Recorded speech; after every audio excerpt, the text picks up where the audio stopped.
If you want to permanently see calendar of other people so that it's easier to collaborate with them, then what you can do is you can subscribe to their calendar as well. So in order to do that, I'm going to go around over here onto other calendars, and I'm going to click on the plus button.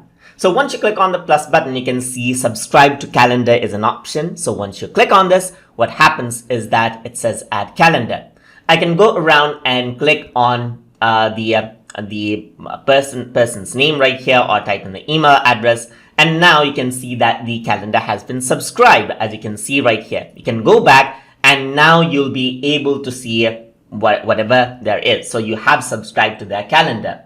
So now you can actually see this because like they have turned the calendar to public, and you can see their schedule. But if they haven't done so, then you'll have to actually request them to access your calendar. So I'm just going to go around and unsubscribe right here. Once I do that, the calendar will be removed right here, as you can see.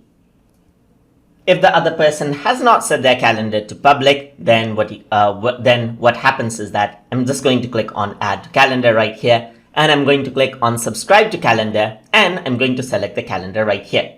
You can see that I have to request the calendar right here. So I can go around and let's say please let me have access to your calendar right here. So once I click on request access, the request is sent to the other person. So the other person will have to give permission access over here.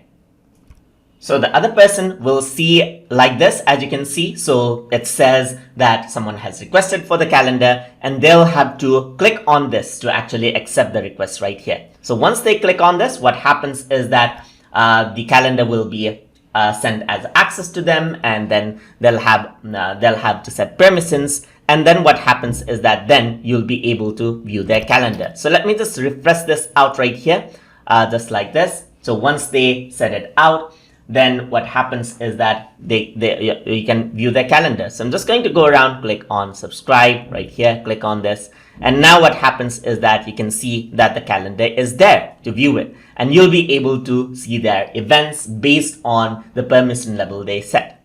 So you can see their events name as well, as you can see. And this makes it a lot more easier to collaborate and coordinate on timings and events. So hope you guys learned something as always. And as always, please like, comment, share, and subscribe.